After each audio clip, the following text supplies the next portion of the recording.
স্বাগতম গল্পের আয়নায়। কখনো কখনো মানুষ জীবনের সবচেয়ে কঠিন সময়টায় কোনো সমাধান খুঁজে না। সে শুধু চায় কেউ তার পাশে বসুক, কিছুক্ষণ চুপ করে থাকুক, আর খুব আস্তে করে বলুক, তুমি এখনো এখানে আছো, এটুকুও কম কিছু নয়। আমরা এমন এক পৃথিবীতে বাস করি যেখানে ক্লান্ত হয়ে পড়ারও যেন অনুমতি নেই।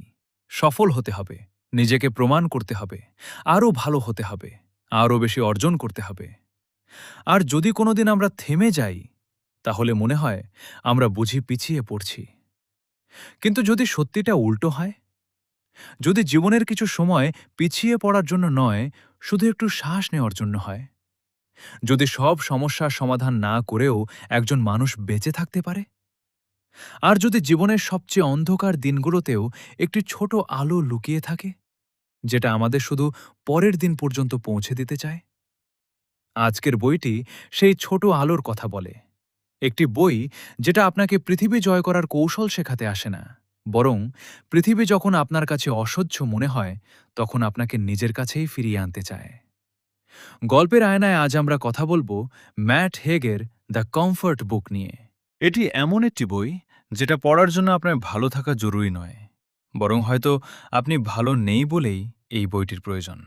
আমাদের জীবনে এমন কিছু দিন আসে যেদিন কোনো বড় ঘটনা ঘটে না, কেউ মারা যায় না, কোনো সম্পর্ক ভেঙে যায় না, কোনো চাকরি হারায় না।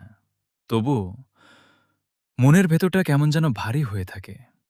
ঘুম থেকে উঠতে ইচ্ছে করে না, কাজ করতে ইচ্ছে করে না, মানুষের সঙ্গে কথা বলতে ভালো লাগে না, আয়নায় নিজের মুখ দেখেও নিজেকে চিনতে একটু কষ্ট হয়। সবকিছু ঠিকঠাক থাকার পরও মনে হয় কিছু একটা ঠিক নেই। এই অনুভূতিটাকে আমরা অনেক সময় বুঝতে পারি না, তাই নিজের ওপর রাগ করি, নিজেকে অলস বলি, দুর্বল বলি, অযোগ্য বলি। কিন্তু ম্যাট হেগের বইটি যেন এসে প্রথমেই একটি প্রশ্ন করে, তুমি কি নিশ্চিত তোমার ক্লান্তি তোমার ব্যর্থতা? হয়তো তুমি শুধু ক্লান্ত, হয়তো তোমার মনও বিশ্রাম চায়, হয়তো সবসময় শক্ত থাকার অভিনয় করতে করতে তুমি ভুলেই গেছো মানুষের শক্তি সীমাহীন নয়। আর এই জায়গা থেকেই শুরু হয় দি কমফোর্ট বুকের আসল যাত্রা। আমাদের কেন কমফোর্ট দরকার? আমরা সাধারণত কমফোর্টকে দুর্বলতার সঙ্গে মিলিয়ে দেখি। কেউ কাঁদলে বলি স্ট্রং হও, কেউ ব্যর্থ হলে বলি আরও চেষ্টা করো, কেউ ভেঙে পড়লে বলি জীবন এমনই। কিন্তু কখনো কখনো মানুষকে শক্ত হওয়ার আগে নিরাপদ বোধ করতে হয়। একজন আহত মানুষকে দৌড়াতে বলা যায় না, প্রথমে তার ক্ষতটা দেখতে হয়, তারপর তাকে দাঁড়াতে সাহায্য করতে হয়। দি কমফোর্ট বুকের সবচেয়ে গুরুত্বপূর্ণ বিষয়গুলোর একটি এখানেই। এটি আপনাকে বলে না সব সময় পজিটিভ থাকো, বরং বলে জীবন খারাপ হতে পারে, তুমি ক্লান্ত হতে পারো, ভয় পেতে পারো, ব্যর্থ হতে পারো, তোমার সব উত্তর জানা নাও থাকতে পারে। তারপরও জীবন শেষ হয়ে যায় না, কারণ এটি খারাপ মুহূর্ত সম্পূর্ণ জীবন নয়, একটি খারাপ বছর সম্পূর্ণ ভবিষ্যৎ নয়, আর একটি খারাপ দিন তোমার পরিচয় নয়। এই পার্থক্যটা খুব গুরুত্বপূর্ণ, কারণ আমরা প্রায়ই নিজের বর্তমান অনুভূতিকে নিজের সম্পূর্ণ সত্য মনে করি। আজ আমি ব্যর্থ, তাই আমি ব্যর্থ মানুষ। আজ আমি একা, তাই আমি একাকী মানুষ। আজ আমি ভেঙে পড়েছি, তাই আমি দুর্বল। কিন্তু অনুভূতি হলো আবহাওয়ার মতো। আজ আকাশ মেঘলা হতে পারে, তার মানে এই নয় সূর্য পৃথিবী থেকে হারিয়ে গেছে। আমি ভালো নেই, এই কথাটাও বলা যায়। আমাদের সমাজে একটি অদ্ভুত নিয়ম আছে। আমরা আমি ভালো আছি খুব সহজে বলি, কিন্তু আমি ভালো নেই বলতে ভয় পাই। কারণ আমরা ভাবি অন্যরা আমাদের বিচার করবে, কেউ ভাববে আমরা দুর্বল, কেউ বলবে আমরা অতিরিক্ত সেন্সিটিভ, কেউ বলবে এত কিছু পেয়েও তোমার আবার কিসের সমস্যা। কিন্তু মানুষের কষ্টের কোনো র্যাঙ্কিং নেই। কারো জীবন বাইরে থেকে সুন্দর দেখালেই তার ভেতরটা সুন্দর, এমন কোনো নিয়ম নেই। আর তাই নিজের কষ্টকে অন্যের কষ্টের সঙ্গে তুলনা করা অনেক সময় নিজের অনুভূতিকে অস্বীকার করার আরেকটি উপায়। দ্য কমফর্ট বুক আমাদের মনে করিয়ে দেয়, তোমার কষ্টকে বৈধ হওয়ার জন্য অন্য কারো কষ্টের চেয়ে বড় হতে হবে না। তুমি কষ্ট পাচ্ছ, এটাই যথেষ্ট। তুমি ক্লান্ত, এটাই যথেষ্ট। তোমার একটু বিশ্রাম দরকার, এটার জন্য তোমাকে কোনো আদালতে প্রমাণ দিতে হবে না। আমাদের সবচেয়ে বড় ভুল, আমরা ভাবি সবসময় ভালো থাকতে হবে। একটু ভেবে দেখুন, আমরা জীবনের কতটা সময় ভালো থাকার চেষ্টা করতে ব্যয় করি? পজিটিভ হতে হবে, হ্যাপি হতে হবে, প্রোডাক্টিভ হতে হবে, মোটিভেটেড হতে হবে, কনফিডেন্ট হতে হবে। কিন্তু মানুষ কি সত্যি এমন? মানুষ কি প্রতিদিন একই রকম? না, আমরা পরিবর্তনশীল। আজ আমরা সাহসী, কাল ভয় পেতেই পারি। আজ আমরা কনফিডেন্ট, কাল নিজের ওপর সন্দেহ হতে পারে। আজ আমরা পৃথিবীকে ভালোবাসতে পারি, কাল পৃথিবী থেকে একটু দূরে থাকতে চাইতেই পারি। এটাই মানুষ। আর তাই সবসময় হ্যাপি থাকার চেষ্টা নিজেই কখনো কখনো অসুখী করে তোলে। কারণ তখন আমরা শুধু দুঃখ অনুভব করি না, দুঃখ পাওয়ার জন্য অপরাধ বোধ করি। আমরা শুধু ক্লান্ত হই না, ক্লান্ত হওয়ার জন্য নিজেকেই দোষ দিই। এখানে বইটির একটি গভীর শিক্ষা হল, জীবনকে সুন্দর করতে হলে প্রতিটি মুহূর্তকে সুন্দর বানাতে হবে না। কিছু মুহূর্ত শুধু পার করে যেতে হয়। সব দিন স্মরণীয় হওয়ার দরকার নেই। কিছুদিন শুধু শেষ হলে সেটাই যথেষ্ট। সার্ভাইভাল নিজেই একটি অর্জন। আমরা অর্জন বলতে কি বুঝি? একটি ডিগ্রি, চাকরি, বাড়ি, গাড়ি, ব্যবসা, একটি সফল সম্পর্ক। কিন্তু আমরা একটি কঠিন দিন পার করাটা খুব কমই উদযাপন করি। কখনো কখনো সকালে বিছানা থেকে ওঠাটাও একটি অর্জন। কখনো কখনো কাজটা শেষ করা নয়, শুধু শুরু করাটাই বড় ব্যাপার। কখনো কখনো কারো সঙ্গে কথা বলার শক্তি না থাকলেও একজন মানুষকে আমি ঠিক আছি বলা তার নিজের সঙ্গে যুদ্ধের একটা অংশ। আমরা ভুলে যাই, জীবন শুধু বড় বিজয়ের সমষ্টি নয়। জীবন তৈরি হয় হাজার ছোট ছোট টিকে থাকার মুহূর্ত দিয়ে। আজ তুমি যে মানুষ, তার পেছনে এমন অনেক দিন আছে যেগুলো তুমি ভেবেছিলে তুমি পারবে না, কিন্তু তুমি পেরেছ। হয়তো সুন্দরভাবে নয়, হয়তো আত্মবিশ্বাসের সঙ্গে নয়, হয়তো কাঁদতে কাঁদতে, তবুও পেরেছ। আর কখনো কখনো আমি এখনো এখানে, এই কথাটাই সবচেয়ে বড় বিজয়। নিজের সঙ্গে বন্ধুত্ব করা। আমরা অন্যদের সঙ্গে যেভাবে কথা বলি, নিজের সঙ্গে সেভাবে কথা বলি না। বন্ধু পরীক্ষায় খারাপ পড়লে বলি, কিছু হয়নি, আবার চেষ্টা করো। বন্ধু সম্পর্ক হারালে বলি, সময় লাগবে, নিজেকে সময় দাও। বন্ধু ব্যর্থ হলে বলি, একটা ব্যর্থতা তোমাকে সংজ্ঞায়িত করে না। কিন্তু নিজের ক্ষেত্রে একটা ভুল, আমি বোকা। একটা ব্যর্থতা, আমি পারি না। একটা রিজেকশন, কেউ আমাকে চায় না। কেন? কেন নিজের জন্য আমাদের ভাষা এত নিষ্ঠুর? দ্য কমফোর্ট বুক যেন এখানে আয়নাটা আমাদের দিকে ঘুরিয়ে দেয় এবং প্রশ্ন করে, তুমি কি নিজের সঙ্গে এমনভাবে কথা বলছো যেভাবে তুমি তোমার সবচেয়ে প্রিয় বন্ধুর সঙ্গে কথা বলতে? যদি উত্তর হয় না, তাহলে পরিবর্তনের জায়গাটা এখানেই। নিজেকে ভালোবাসা মানে নিজেকে সবসময় প্রশংসা করা নয়। নিজেকে ভালোবাসা মানে ভুল করার পরও নিজের পাশে থাকা। তুলনা, অন্যের জীবন দিয়ে নিজের জীবন মাপা। আজকের পৃথিবীতে তুলনা করা আগের যে কোনো সময়ের চেয়ে সহজ। আমরা অন্যের সাফল্য দেখি, অন্যের ভ্রমণ দেখি, সম্পর্ক দেখি, বাড়ি দেখি, অন্যের শরীর দেখি, অন্যের জীবন দেখি, তারপর নিজের জীবনের সঙ্গে তুলনা করি। কিন্তু একটা জিনিস ভুলে যাই, আমরা অন্যের জীবনের হাইলাইট রিল নিজের জীবনের বিহাইন্ড দ্য সিনসের সঙ্গে তুলনা করছি। অন্যের ১০ সেকেন্ডের সুন্দর মুহূর্ত দেখে নিজের ১০ বছরের সংগ্রাম বিবেচার করছি। এটা ন্যায্য নয়। প্রতিটি জীবনের টাইমলাইন আলাদা। কেউ ২৫-এ সফল হয়, কেউ ৩৫-এ, কেউ ৫০-এ নিজের পথ খুঁজে পায়, আর কেউ হয়তো জীবনের মাঝপথে বুঝতে পারে সে এতদিন অন্য কারো স্বপ্ন বেঁচে এসেছে। তাই প্রশ্নটা হওয়া উচিত নয়, আমি ওর মতো কোথায়? প্রশ্ন হওয়া উচিত, আমি কি গতকালের নিজের চেয়ে একটু এগিয়েছি? পারফেকশনিজমের ফাঁদ। আমরা ভাবি পারফেক্ট হলে আমরা শান্তি পাব, আরও ভালো শরীর হলে, আরও টাকা হলে, ভালো চাকরি হলে, ভালো রিলেশনশিপ হলে, আরও কনফিডেন্ট হলে। কিন্তু পারফেকশনিজমের সমস্যা হলো তার শেষ নেই। আজ যেটা যথেষ্ট, কাল সেটা আর যথেষ্ট থাকবে না। তাই জীবন একটা অদ্ভুত দৌড়ে পরিণত হয়। ফিনিশ লাইন সামনে থাকে, কিন্তু আমরা যত এগোই ফিনিশ লাইন তত দূরে সরে যায়। দ্য কমফোর্ট বুকের দর্শন এখানে আমাদের অন্য একটি সম্ভাবনা দেখায়। ইনাফ, যথেষ্ট। সবকিছু পারফেক্ট না হলেও আমি যথেষ্ট। সব উত্তর না জানলেও আমি যথেষ্ট। সব স্বপ্ন পূরণ না হলেও আমার জীবন অর্থহীন নয়। কারণ মানুষের মূল্য তার অ্যাচিভমেন্টের তালিকায় লেখা থাকে না। বিশ্রাম মানে পিছিয়ে যাওয়া নয়। আমরা প্রোডাক্টিভিটিকে প্রায় ধর্মের মতো অনুসরণ করি। কাজ করো, আরও কাজ করো, সময় নষ্ট করো না, নিজেকে উন্নত করো, আরও দ্রুত হও। কিন্তু একটা গাছও তো প্রতিদিন ফুল দেয় না, সমুদ্রও প্রতিদিন একই রকম থাকে না। শীতের পরে বসন্ত আসে, রাতের পরে সকাল আসে। প্রকৃতির সবকিছুতেই রিদেম আছে, শুধু আমরা মানুষরাই নিজেদের রিদেম ভুলে গেছি।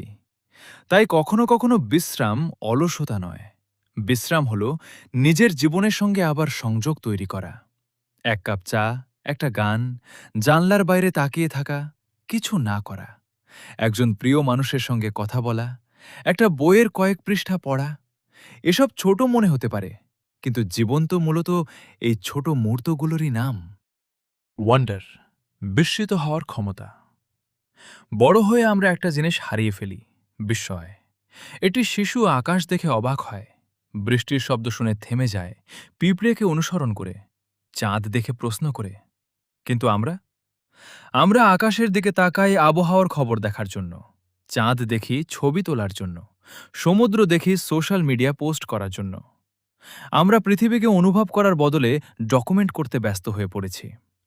কিন্তু ওয়ান্ডার মানুষের মনকে আবার বর্তমানের কাছে ফিরিয়ে আনে। একটি গাছ, একটি গান, একটি পুরনো বই, একজন মানুষের হাসি, বৃষ্টির গন্ধ, রাতের আকাশ। এগুলো সমস্যার সমাধান করবে না, কিন্তু এগুলো আমাদের মনে করিয়ে দিতে পারে সমস্যার বাইরেও পৃথিবী আছে। হোপ সবসময় যুক্তিসঙ্গত নয়। আমরা প্রায়ই ভাবি আশা করার আগে আমাদের নিশ্চিত হতে হবে সবকিছু ভালো হবে। তার প্রমাণ কোথায়? কিন্তু আশা কখনো কখনো প্রমাণের উপর দাঁড়ায় না। আশা হলো আমি জানি না কি হবে, তবুও আমি আগামীকাল পর্যন্ত যাব। এই কারণেই আশা এত শক্তিশালী, কারণ আশা নিশ্চিত ভবিষ্যৎ চায় না, সে শুধু সম্ভাবনার দরজা খোলা রাখে। আজ সবকিছু খারাপ হতে পারে, কিন্তু আজকের অবস্থা চিরকালের ভবিষ্যৎ নয়। মানুষ পরিবর্তিত হয়, পরিস্থিতি পরিবর্তিত হয়, সম্পর্ক পরিবর্তিত হয়, আমরাও পরিবর্তিত হই। যে মানুষ আজ ভেঙে পড়েছে, সে আগামী বছর নিজের জীবনকে একেবারে অন্যভাবে দেখতে পারে। তাই কখনো কখনো আশা মানে সব ঠিক হয়ে যাবে বলা নয়। আশা মানে আমি এখনো জানি না কি হবে, এবং সেই অজানার মধ্যেও আরেকটি সকালকে সুযোগ দেওয়া। সব সম্পর্ক আমাদের জন্য নয়। জীবনের একটি কঠিন সত্য হল সব মানুষকে ধরে রাখা যায় না। কিছু মানুষ আসে শেখাতে, কিছু মানুষ আসে ভালোবাসতে, কিছু মানুষ আসে আয়না হয়ে, আর কিছু মানুষকে ছেড়ে দিতে হয়। কারণ ভালোবাসা মানেই সবকিছু সহ্য করা নয়। কাউকে হারানোর ভয় যদি আপনাকে নিজের কাছ থেকেই দূরে সরিয়ে দেয়, তাহলে সেই সম্পর্ক আপনাকে কি দিচ্ছে? দ্য কমফোর্ট বুকের কমফোর্ট এখানে খুব নরম, কিন্তু খুব গুরুত্বপূর্ণ। নিজের শান্তির মূল্য আছে। না বলা নিষ্ঠুরতা নয়। বাউন্ডারি মানে দেয়াল নয়। বাউন্ডারি মানে আমি তোমাকে সম্মান করি, কিন্তু নিজেকেও করি। জীবনের অর্থ সবসময় খুঁজে পাওয়া যায় না। আমরা সবাই জীবনের অর্থ খুঁজতে চাই। আমি কেন এখানে? আমার উদ্দেশ্য কি? আমার জীবনের বড় কাজ কি? কিন্তু হয়তো সব মানুষের জীবনে একটি বিশাল পারপাস লেখা থাকে না। হয়তো অর্থ তৈরি হয় ছোট ছোট জিনিস থেকে। কাউকে ভালোবাসা, কারো পাশে দাঁড়ানো, একটি ভালো বই লেখা, শিশুকে হাসানো, একজন বন্ধুকে ক্ষমা করা, একটি গাছ লাগানো, গান শোনা, কাউকে বলা আমি তোমার কথা শুনছি। হয়তো মিনিং সবসময় পাওয়া যায় না, কখনো কখনো মিনিং তৈরি করতে হয়। তুমি তোমার সবচেয়ে খারাপ সময় নাও, এটি বইটির সবচেয়ে গুরুত্বপূর্ণ দর্শনগুলোর একটি। আমরা মানুষকে তার বর্তমান অবস্থার সঙ্গে গুলিয়ে ফেলি, কিন্তু মানুষ একটি চলমান গল্প। তোমার অতীত আছে, বর্তমান আছে, ভবিষ্যৎ আছে। তুমি যে ভুল করেছ সেটা তোমার গল্পের একটি অধ্যায়, পুরো বই নয়। তুমি যে সম্পর্ক হারিয়েছ সেটা একটি অধ্যায়, পুরো বই নয়। তুমি যে ব্যর্থতার মধ্যে দিয়ে গেছ সেটা একটি অধ্যায়, পুরো বই নয়। সবচেয়ে সুন্দর ব্যাপার হল পরের অধ্যায় এখনও লেখা হয়নি। সুখের বদলে জীবনকে বেছে নেওয়া। হয়তো এখানেই দ্য কমফোর্ট বুকের সবচেয়ে গভীর শিক্ষা।